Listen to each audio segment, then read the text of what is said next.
Hey everyone, Budget Nerd here. In an attempt to take up all my free time, add Banggood to the list of companies who reached out to me. They sent over this drone. It's the Falcon 1808. It comes in between $86 and $66, and it's not super new, but new to me. It turns out it's on sale, this was not on purpose by the way, until July 27th, 2020, between $66 and $31, depending on what you get. Let's check it out.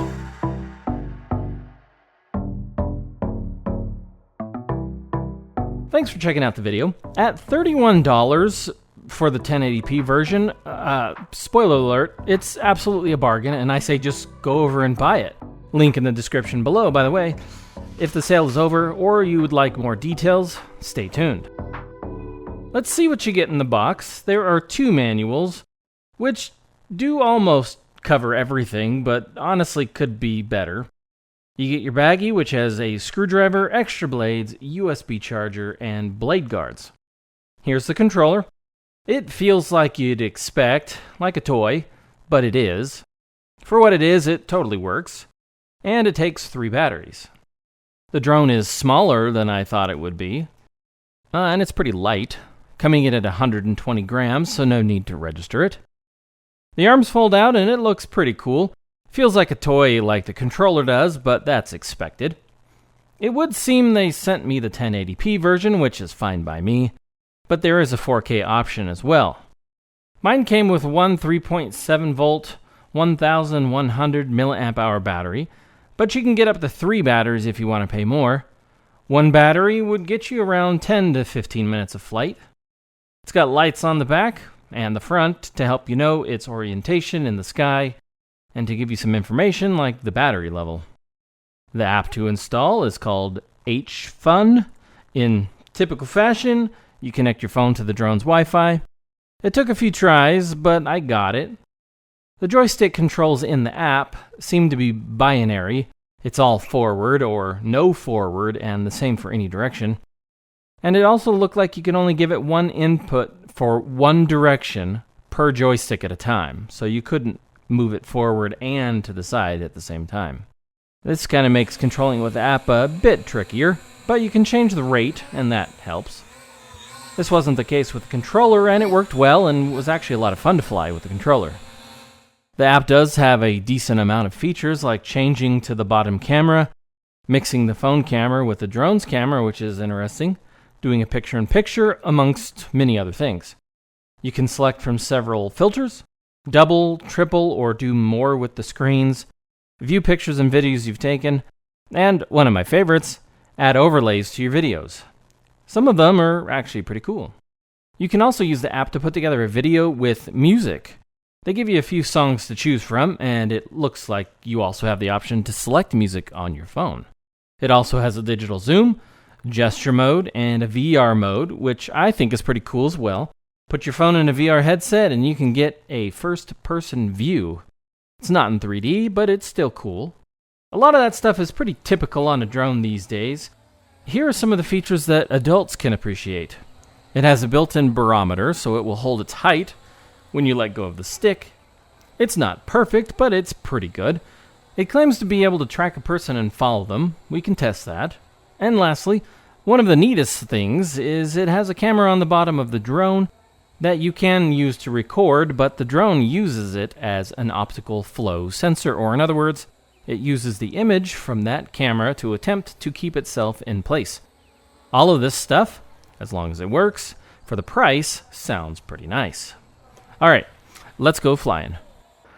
Okay, so we're out here at a place where we can fly. I come out here just so everyone can kind of see the process, see how well it flies, and also see, the quality of the video.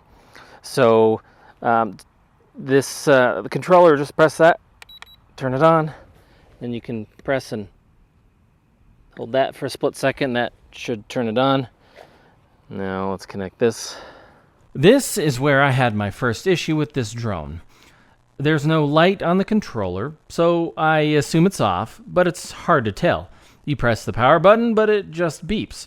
Press it again, and it just beeps again. It's really hard to tell the state of the controller.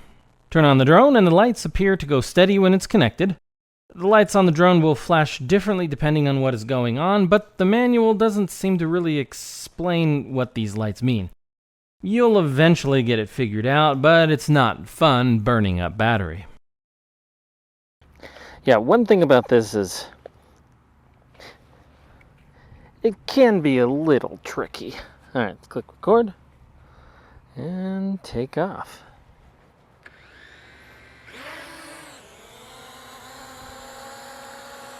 It's pretty good about hovering. Like I said, it's got that optical flow underneath, kind of watches down below, tries to keep itself steady.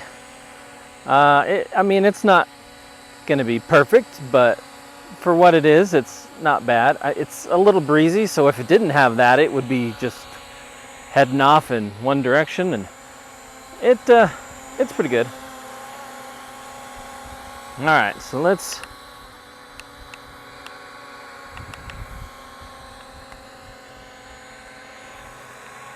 what's it doing?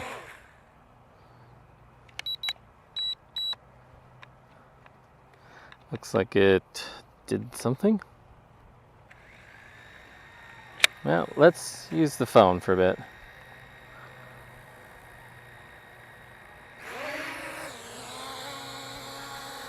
Guess we can use the phone if that's what it wants. Make sure we're recording.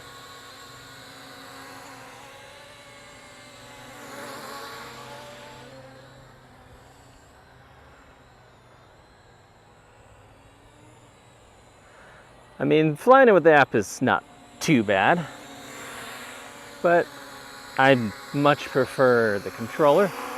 So that's full speed forward. Let's go full speed back. Not too bad.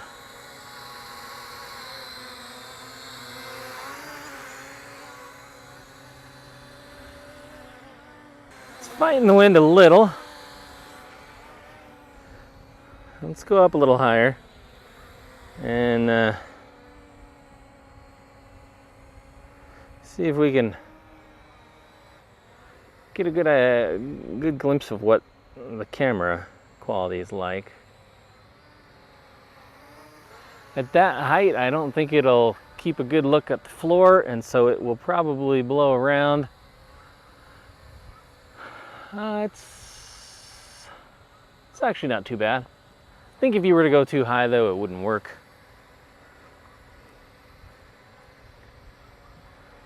You can kind of get an idea of what it looks like.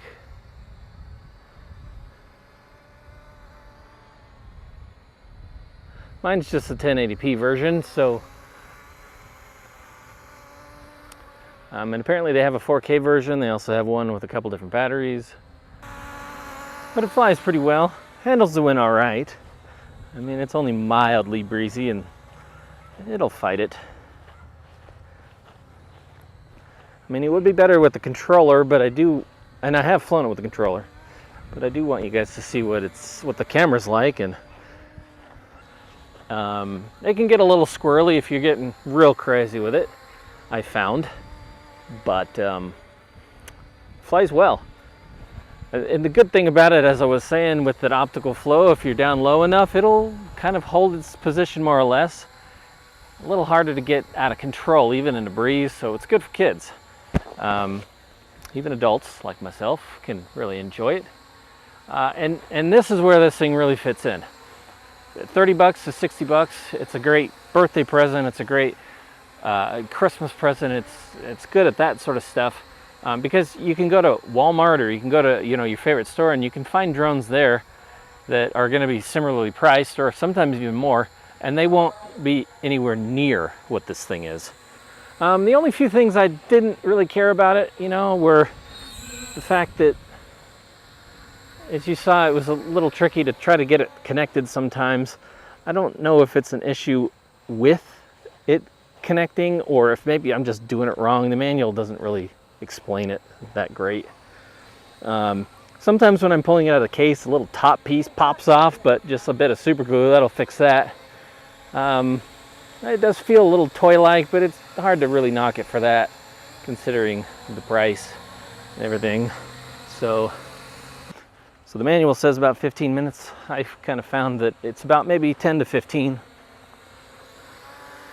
And another thing the manual I wish it told you was, you know, these lights on here will flash. I don't know. I think this rapid flash right here means the battery's low. So maybe I won't be flying it with the controller. But there are other sequences of flashes, and the manual doesn't really tell you what it is. Alright, a few notes before we end this video. I think it flies well. I like the features, and they work well, with the exception of the follow me mode. The video was 1080p, but the video's bitrate is low enough. You really lose out on the benefit of having a high resolution like that. Also, the video was kind of jello-y. Despite giving me some grief, I was able to get the app and the controller to connect at the same time, and fly with the controller while recording with the app. So, that's good. Lastly, I did get a chance to try the follow me mode, which you can try by clicking the master mode button in the app. It did find me, and it looked like it was keeping track of me while I was in the frame, and looked like for brief moments it tried to make an adjustment or two, but overall it wasn't something that was really working for me.